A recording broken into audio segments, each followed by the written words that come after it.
নবীজির মহব্বত আর ভালোবাসায় ঘরে বসে থাকলেই হবে না। যদি ময়দানে প্রয়োজন পড়ে, যদি জিহাদের প্রয়োজন পড়ে, যদি ঘর থেকে বের হওয়ার প্রয়োজন পড়ে, যদি এই যে সুতার টুপির পরিবর্তে যদি লোহার টুপি পরিবর্তন করতে হয়, এরপরেও যদি আমার নবীজির, আমার রসুলের সম্মান ইজ্জত রক্ষা করতে হয়, ইনশাআল্লাহ আমরা সেটাও করব। ইনশাআল্লাহ আমরা বলতে চাই, শেষ পর্যন্ত যদি এই দেশের কোনো সরকার শাতেমে রসুলের বিচারের ব্যবস্থা যদি না করে, যদি শাতেমে রসুলের বিচারের ব্যবস্থা করতে না পারে, আমরাও বলে দিলাম, যখন দেয়ালে পিঠ টেকে যায় তখন মানুষ যা চায় তাই করতে পারে। আমাদেরও যখন দেয়ালে পিঠ টেকে যাবে তখন শাতেমে রসুলকে নবী প্রেমিকেরা নবীর ভালোবাসার মহব্বতে শাতেমে রসুলকে যেখানেই পাবে সেখানেই দরে দরে জবাই করবে ইনশাআল্লাহ। আপনার আর মুখের মধ্যে আওয়াজই নাই, ইনশাআল্লাহ বলতে পারতেছেন না। জবাই করবেন শাতেমে রসুলকে। আল্লাহ তাআলা আমাদের সবাইকে নবীজির মহব্বত আর ভালোবাসায় আমাদের অন্তরকে, দিলকে যেন আল্লাহ তাআলা পরিপূর্ণ করে দেন। সবাই বলি আমিন। আউযু বিল্লাহি মিনাশ শাইতানির রাজীম। বিসমিল্লাহির রাহমানির রাহিম। يريدون ليطفئوا نور الله بأفواههم والله متم نوره ولو كره الكافرون.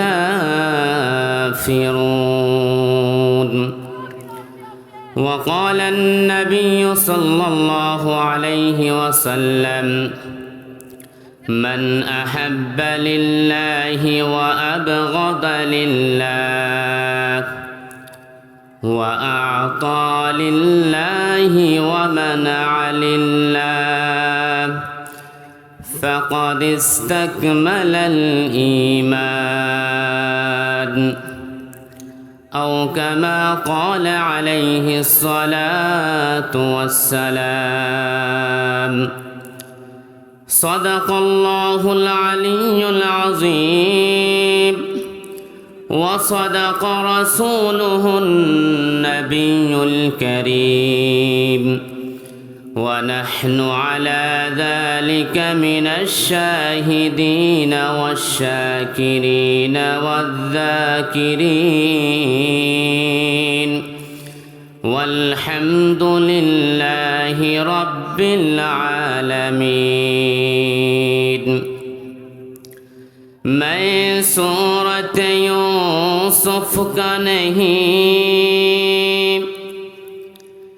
मैं सूरत यूसुफ का नहीं चाहने वाला, कैसे के मानंद नहीं आशिक लैला, कैसे के मानंद नहीं आशिक लैला। मैं आशिक मौला हूँ मेरा,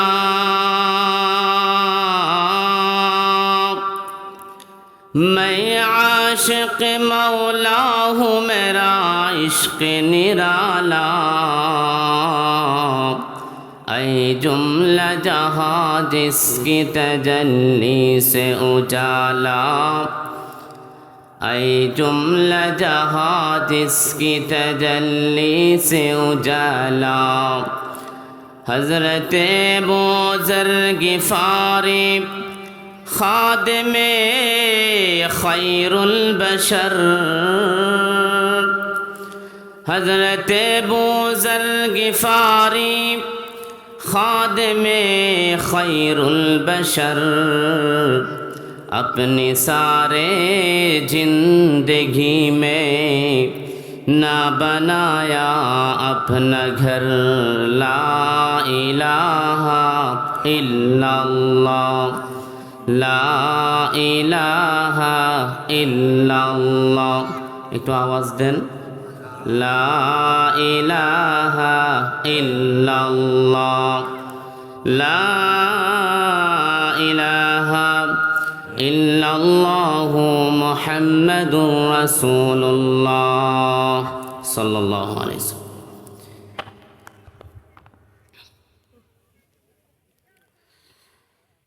বড়বাড়ি কবরবাসীদের রূহের মাগফিরাত কামনায় প্রথম বার্ষিক ওয়াজ ও দোয়ার মাহফিলের বর্তমান অধিবেশনের সম্মানিত সভাপতি সাহেব, মঞ্চে উপবিষ্ট উলামায়ে কেরাম, মুরব্বিয়ানে আজম, আমার সামনে বসা আমার প্রাণ প্রিয় যুবক ভাইরা এবং পর্দার আড়ালের অত্যন্ত সম্মানিতা মা ও বোনেরা, সর্বপ্রথম সেই রব্বে কাবার দরবারে কালিমাতুশ শুকর আদায় করি, যেই রব্বে কাবা আমাদেরকে এই ফিতনার যুগে সকল ধরনের দুনিয়াবি কাজ থেকে ফারেক করে রহমতি বরকতি জান্নাতি বাগানে আসার বসার কথা বলার এবং শোনার তৌফিক দান করেছেন।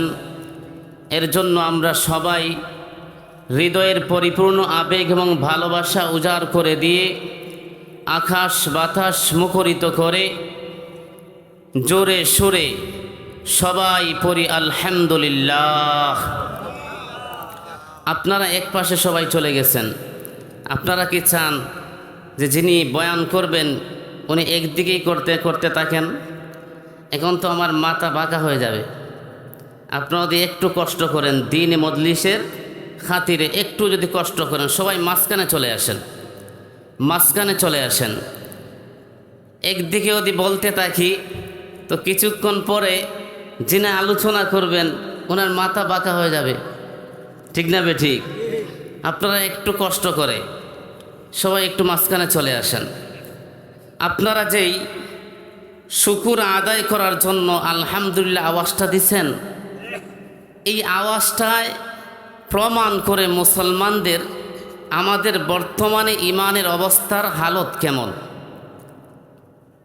এখন আমরা নারায়ে তাকবীর আল্লাহু আকবারের ধ্বনিটা পর্যন্ত দিতে পারি না, আমরা ভয় পাই। না জানি পুলিশ আইসা আবার শুরু করে লাঠিচার্জ। আল্লাহু আকবারের ধ্বনি যদি একটু বড় হয় তো কখন জানি কে কি বলবে, মনে হয় যেমন এরকম একটা ভয় আমাদের ভিতরে আছে। আপনারা কি ভয় পান? আচ্ছা, আর একটু জুড়ে বলেন। দেখেন, এই আসমান জমিন আল্লাহ তাআলা বানাইছেন, সন্দেহ আছে? কথা বলেন আপনারা, সন্দেহ আছে? আল্লাহ তাআলা আপনাদেরকে বাছাই করে এত বিশাল বড় প্যান্ডেল, এত সুন্দর একটা আয়োজন করা হয়েছে, কিন্তু দেখেন অনেকের কাছে দাওয়াত গেছে, অনেকে তো হয়তো মাহফিলের মধ্যে শরীক হয়েছেন, কিন্তু মাহফিলের দিন উলামায়ে কেরাম আসবেন, ওনারা তো প্রতিদিনের আসেন না। প্রতিদিন আসবেন? প্রতিদিন তো আসেন না। তো বছরে একদিন একটা ব্যবস্থা করা হয়েছে, কিন্তু এই এলাকার 100 ভাগের মধ্যে আমার মনে হয় 10 থেকে 15 ভাগ মানুষ উপস্থিত হয়েছে, তার থেকেও কম হবে, ঠিক না বে ঠিক? তার থেকেও কম হবে। তো আল্লাহ তাআলা যেহেতু আমাদের অল্প সংখ্যক মানুষকে কবুল করছেন, তো আল্লাহ তাআলার শুকরটা আমরা এমনভাবে আদায় করতাম যারা বাড়িতে বসে আছে তারা যেন মনে করে মাহফিলে না গিয়ে আসলেই লসটা করছি। যেই রব আসমান সৃষ্টি করলেন, জমিন সৃষ্টি করলেন, আপনি আমাকে সৃষ্টি করলেন, সেই রবের নাম নিতে, সেই রবের বরত্ব প্রকাশ করতে আমাদের কোনো ভয় আছে? বলেন, ভয় আছে? জোরে চিল্লাইয়া বলেন আল্লাহু আকবার, আল্লাহু আকবার। আমাদের ইমানের অবস্থা কেমন শুনেন। একটা সময় এমন ছিল মুসলমানদের ইমানটা ছিল পাকা, কিন্তু মসজিদটা ছিল কাঁচা। আর এখন এমন একটা সময় আসছে আমাদের ইমানটা কাঁচা, মসজিদ পাকা। এক সময় এমন ছিল, সাহাবায়ে কেরামের কথা বলবো না, শাহজালাল মুজাররেদে ইয়ামনি, নাম শুনছেন কি শুনেন নাই? আর একটু জোরে বলেন, শুনছেন? আর একটু কষ্ট করে একটু আসেন না, আমার মাথার মধ্যে একটু সমস্যা আছে। মুরব্বী বাবারা কষ্ট নিয়েন না, মনে কষ্ট নিছেন, কষ্ট নিয়েন না, একটু এদিকে সরেন। শাহজালাল মুজাররেদে ইয়ামনির নাম শুনেন নাই? বলেন শুনেন নাই? শাহজালাল মুজাররেদে ইয়ামনি ইয়ামন দেশ থেকে কোথায় আসলেন? সিলেটে আসলেন। তো শাহজালাল মুজাররেদে ইয়ামনি কেন আসছিলেন? গৌর গোবিন্দ হিন্দু রাজা মুসলমানদেরকে তার মুসলমানি কাজকর্ম পালন করতে দেয় না, বাধা প্রদান করে। শুনেন নাই? বুরহানুদ্দিন রহমতুল্লাহি আলাইহি ওনার সন্তানের আকিকা করার কারণে সন্তানকে হত্যা করে ফেলল। শাহজালাল মুজাররেদে ইয়ামনি সিলেট আসলেন, কিন্তু শাহজালাল মুজাররেদে ইয়ামনি যখন গৌর গোবিন্দের সাথে যুদ্ধের মধ্যে ঝাঁপিয়ে পড়লেন নিজের সঙ্গী সাথীদেরকে নিয়ে, শাহজালাল মুজাররেদে ইয়ামনির ওই সময় ওনার কাছে কোনো ধরনের ভারী অস্ত্র ছিল না, কোনো ধরনের পিস্তল ছিল না, গান ছিল না, পারমাণবিক বোম ছিল না। কিন্তু শাহজালাল মুজাররেদে ইয়ামনি রহমতুল্লাহি আলাইহি যখন নারায়ে তাকবীর আল্লাহু আকবরের ধ্বনি দিয়েছিলেন, শাহজালাল মুজাররেদে ইয়ামনির নারায়ে তাকবীর আল্লাহু আকবরের ধ্বনিতে গৌর গোবিন্দের 7 তলা বিল্ডিং ধসে পড়েছিল। বলেন ঠিক না বেঠিক? শাহজালাল মুজাররেদে ইয়ামনি নারায়ে তাকবীর আল্লাহু আকবার বলছিলেন, আমরাও আল্লাহু আকবার বলি, কিন্তু আমাদের আল্লাহু আকবারে একটা মশাও যায় না। ঠিক না বেঠিক? কারণ কি? কারণ শাহজালালের ওনার ইমান আর আমাদের ইমানের অবস্থা, আমরাও যদি শাহজালাল মুজাররেদে ইয়ামনির মতো আমাদের ইমানটা পাকাপুক্ত করতে পারতাম, আল্লাহর কসম, আল্লাহর শপথ, ওই ইমান নিয়ে যদি আমরা বাতিলের সামনে লড়াইয়ে আমরা ঝাঁপিয়ে পড়তাম, বেঈমান কাফেররা, নাস্তিক মুরতাদেরা মুসলমানদের সাথে যুদ্ধে ঝাঁপিয়ে পড়া দূরের কথা, মুসলমানদের সাথে লড়াই করবে দূরের কথা, বরং মুসলমানদের চোখে চোখ রেখে কথা বলার সাহস করত না। কিন্তু আমাদের ইমানের এমন এক অবস্থা, বেঈমান কাফেররে আমরা কি ভয় করব? আমরা বেঈমান কাফেররে ভয় পাই। ঠিক না বেঠিক? আমরা যখন ময়দানে যাই, আমরা যখন মনে করেন কিশোরগঞ্জ অথবা হবিগঞ্জের শহরে গেছে, আল্লাহর রসুলকে নিয়ে কটূক্তি করা হয়েছে, গেছে মিছিল করবে, এমন মিছিল করতেছে মনে হচ্ছে যেন একবারে জীবন দিয়ে দিবে। হঠাৎ একজন বলছে, ভাই এত চিল্লাইতেছেন, পিছন থেকে কিন্তু পুলিশ আসতেছে। পুলিশ আর নাই, ময়দান খালি হয়ে গেছে। নাউজুবিল্লাহ বলেন না? এই ইমান নিয়ে আমরা আছি। তো দেখেন, আল্লাহর রসুল সাল্লাল্লাহু আলাইহি ওয়াসাল্লাম সারা জীবন এই ইমান এবং ইসলামকে আমাদের কাছে পৌঁছে দেওয়ার জন্য লড়াই করে গেছেন। ঠিক না বেঠিক? এত সহজে আমাদের কাছে ইসলাম আসে নাই। আমরা ইসলামকে তোহফা পাইছি, আমরা ইসলাম পাওয়ার জন্য কোনো কষ্ট করতে হয় নাই। এর জন্য ইসলামটা আমাদের কাছে একেবারে সহজ হয়ে গেছে, আমাদের কাছে ইসলামটা হালুয়া রুটি হয়ে গেছে। কিন্তু এই ইসলাম আমাদের কাছে পৌঁছে দেওয়ার জন্য উলামায়ে কেরামের কথা বাদ দেন, যার উসিলায় আল্লাহ তাআলা এই আকাশ জমিন সৃষ্টি করেছেন, যাকে আল্লাহ তাআলা এত সম্মান দিয়েছেন, এত মর্যাদা দিয়েছেন, সেই আকায়ে নামদার, তাজদারে মদিনা, সরকারে দু আলম, শাহেদে জুদ ওয়াল করম, আহমদে মুস্তাফা মুহাম্মদ আরবি সাল্লাল্লাহু আলাইহি ওয়াসাল্লাম যখন মেরাজের রজনীতে আল্লাহর আরশে আল্লাহর মধ্যে পা রাখবেন, আল্লাহর রসুল চাইলেন আমার জুতাটা আগে খুইলা নেই, এরপরে আরশে আল্লাহর মধ্যে পা রাখবো। আল্লাহ বলেন, ওগো নবীজি, আপনার জুতা খোলার প্রয়োজন নাই, আমি আল্লাহ আপনাকে এত সম্মানী বানাইছি, এত দামি বানাইছি, আমি আল্লাহ আপনাকে আমার সকল মখলুকাতের মধ্যে আপনাকে সম্মানী বানাইছি, এই আরশের চাইতেও আমি আল্লাহ আপনাকে সম্মান দিছি। আপনার জুতাগুলার প্রয়োজন নাই, বরং আপনি জুতা নিয়ে আমার আরশের মধ্যে পা রাখবেন, আপনার পায়ের ধুলাবালিতে আমি আল্লাহর আরশ দন্য হয়ে যায়। বলুন আল্লাহু আকবার। এই নবীজি এত দামি একজন নবী, ওই নবীজি ইসলামের জন্য নিজের রক্ত জড়াইছেন। জড়াইছেন কি জড়াইছেন না? রক্ত জড়াইছেন। আজ ওই নবীজির উপর যখন আঘাত আসে, তখন সময় মুসলমানদের বাচ্চাকে ময়দানে পাওয়া যায় না। এর চাইতে দুঃখের বিষয় কি হতে পারে?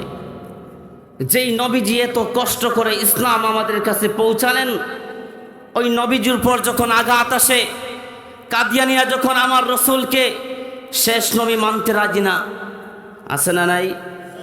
আজকেও ঢাকার মধ্যে বিশাল বড় মাহফিল হয়েছে, আপনাদের কি খবর আছে? অনেকেই তো জানেনই না। আমার রসুলকে নিয়ে নাস্তিকরা কটূক্তি করে, তখন মুসলমানদের বাচ্চাকে কথা বলতে পাওয়া যায় না। অথচ এই নবী আমাদের জন্য রক্ত ঝরিয়েছেন, এমনকি সারা জীবন উম্মতি উম্মতি বলে গেছেন।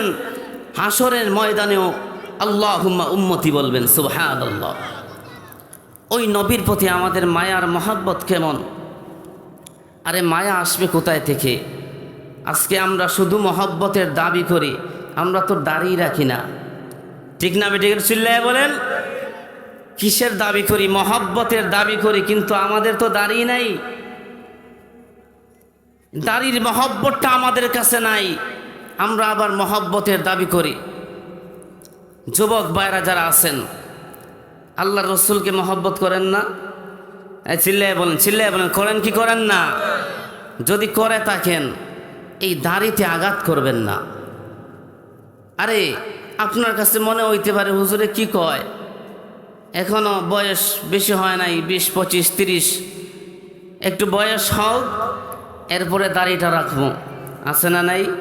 এরকমই তো ভাবে, তো বিয়া শাদিটা কইরালো এরপরে দাড়ি রাখবো, ঠিক না বে ঠিক?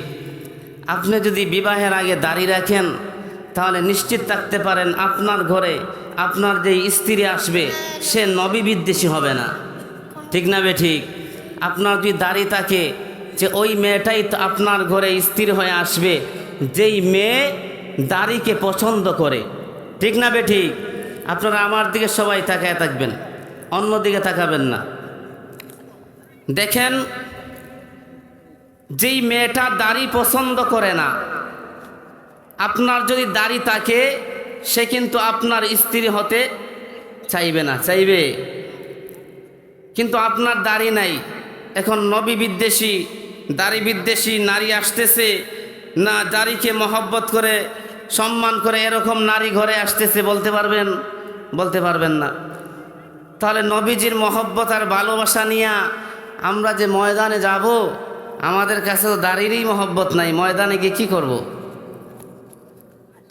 ইনশাআল্লাহ আমাদের যুবক ভাইরা যারা দাড়ি এখনও রাখেন নাই, রাখবেন তো ইনশাআল্লাহ? হাত তুলে দেখান, রাখবেন তো ইনশাআল্লাহ? মানুষ যদিও কম, যাদের কাছ পর্যন্ত আওয়াজ পৌঁছতেছে তারাও নিয়ত করেন, ওয়াদা করাবো না। এমনি তো দাড়ি রাখেন না, এরপরে ওয়াদাও ভাঙবেন, ওয়াদা ভঙ্গেরও গুনাহ হইব, ঠিক না বে ঠিক? ওয়াদা ভঙ্গেরও গুনাহ হইব, ওয়াদা করার দরকার নাই, নিয়ত করেন। তো আমার রসুলকে আমরা মহব্বত করি কি করি না? চিল্লায় বলেন, করি কি করি না? এই দেশের মধ্যে নেতার পরিবর্তন হয়, এই দেশের মধ্যে দলের পরিবর্তন হয়, এই দেশের মধ্যে ক্ষমতার পরিবর্তন হয়, কত দল এই ক্ষমতার মধ্যে যায়, কিন্তু এমন কোনো দল আজ পর্যন্ত আসে নাই, এমন কোনো নেতা আজ পর্যন্ত আসে নাই যেই নেতা এই দেশের মধ্যে শাতিমে রাসূলের সর্বোচ্চ বিচারের ব্যবস্থা করবে, এরকম নেতা এখনো আসে নাই, ঠিক না বে ঠিক? সব কিছু পরিবর্তন করা যায়, কিন্তু শাতিমে রাসূলের বিচারের ব্যবস্থা করা যায় না।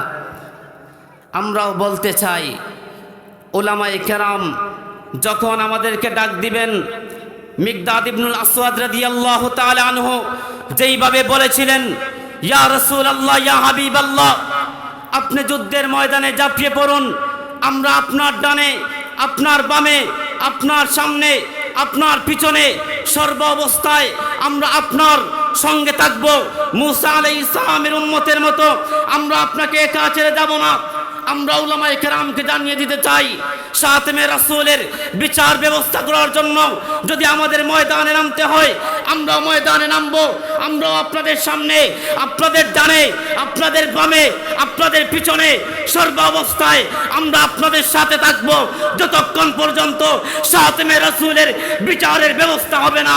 আমরাও ঘরে ফিরে যাব না, যাব না, যাব না ইনশাআল্লাহ। চিল্লায়ে বলে ইনশাআল্লাহ। প্রস্তুত আছেন? নবীজির জন্য এতটুকু করতে পারবেন না? পারবেন তো ইনশাআল্লাহ। আল্লাহ তাআলা আমাদের সবাইকে তৌফিক দান করেন, সবাই বলে আমিন। আমি আপনাদের সামনে যেই আয়াতে কালিমা তিলাওয়াত করেছিলাম, আল্লাহ তাআলা বলেন ইউরিদুনা লিইতফিউ নূরাল্লাহ। বেঈমান কাফেররা চায় দিন এবং ইসলামকে মুখের ফুৎকারে, আমরা যে মোমের আগুন নিবাই না, মুখের ফুক দিয়ে আগুন নিবাই না, বেঈমান কাফেররা চায় মুখের ফুৎকারে ইসলামকে নিভিয়ে দিতে। চিল্লায়া বলেন নাউযুবিল্লাহ। ইউরিদুনা লিইতফিউ নূরাল্লাহি বিআফওয়াহিহিম।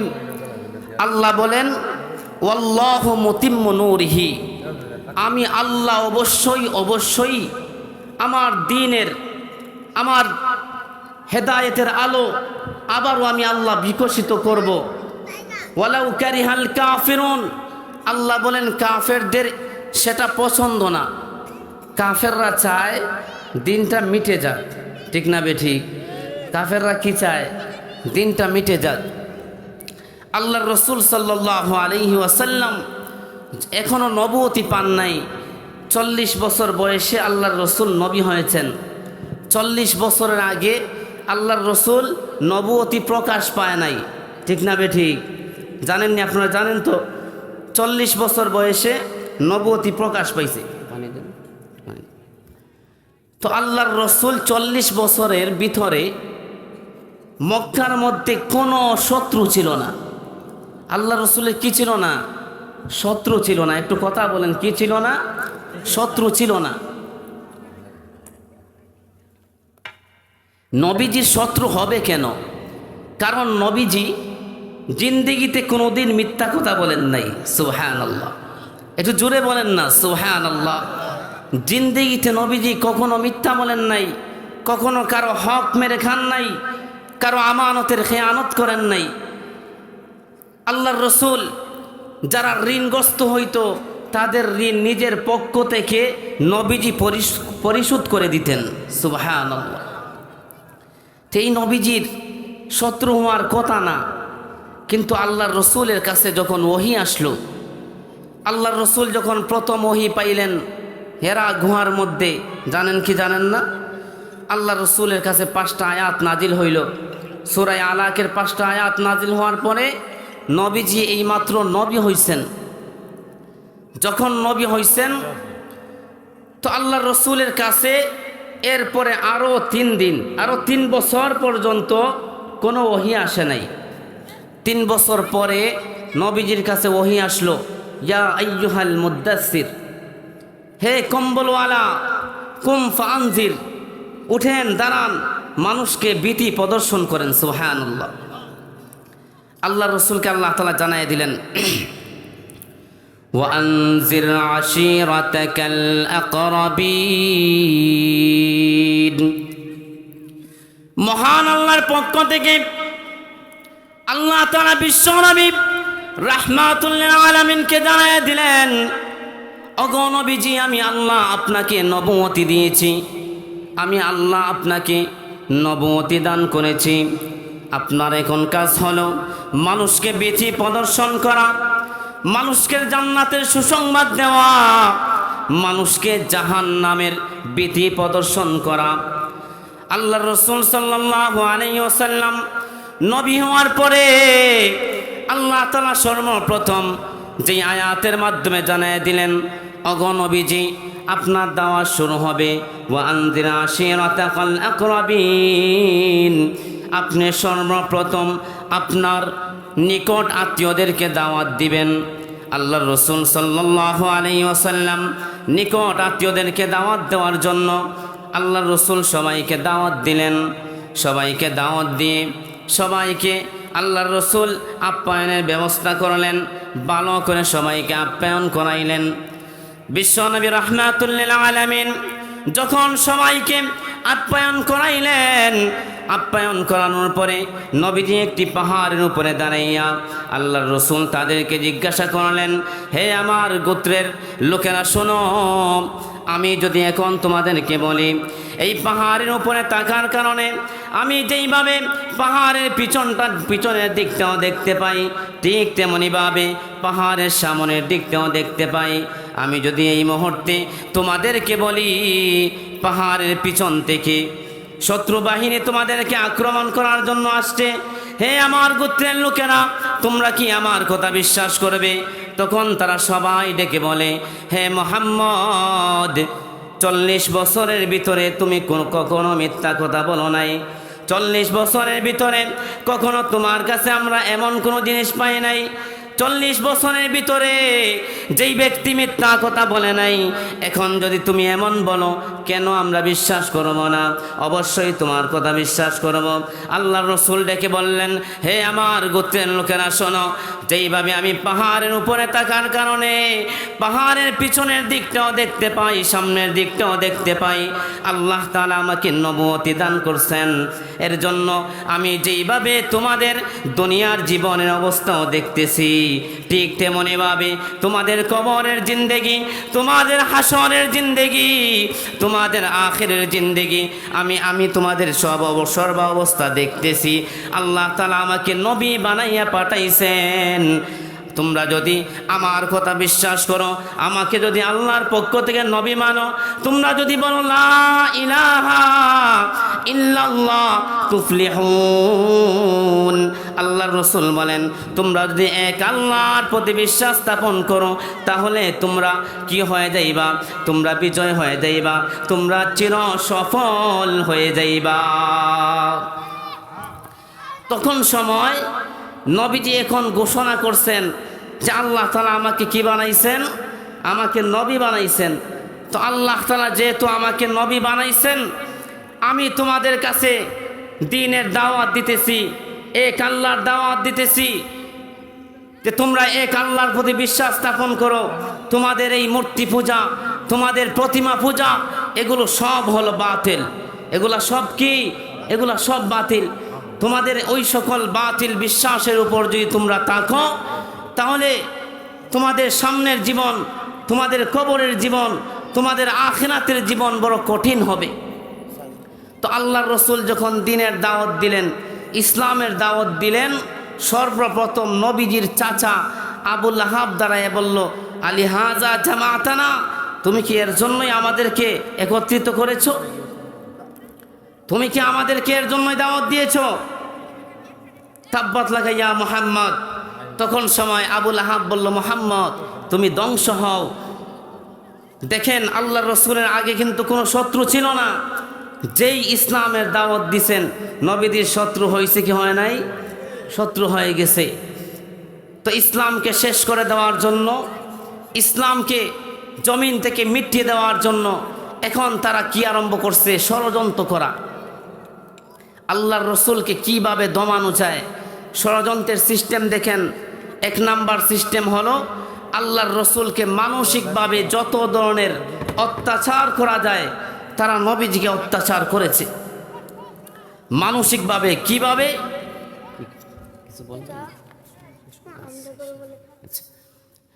তো আল্লাহর রাসূলকে তারা কয়ভাবে টর্চার করেছে, নির্যাতন করেছে দিন থেকে সরিয়ে ফেলার জন্য। 1 নাম্বার হলো নবীজিকে মানসিক কষ্ট দিয়েছে। 2 নম্বর আল্লাহর রাসূলকে দুনিয়ার লোভ দেখায়া চাইছে নবীজিকে দিন থেকে, দাওয়াত থেকে সরিয়ে দিতে। 3 নাম্বার আল্লাহর রাসূলকে তারা দেশান্তর করে চেষ্টা করছে নবীজিকে দিন থেকে সরিয়ে দিতে। 4 নম্বর আল্লাহর রাসূলকে যখন দেশান্তর করেও নবীজিকে তার দিন থেকে, ইসলাম থেকে দাওয়াত থেকে তারা সরাইতে পারে নাই, তখন সময় তারা আল্লাহ রসুলের সাথে যুদ্ধ বাঁধাইয়া দিছে।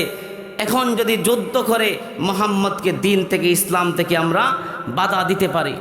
তো নবীজির সাথে শত্রুতা হওয়ার প্রধান কারণ হলো নবীজি দ্বীনের দাওয়াত দেন, ইসলামের দাওয়াত দেন।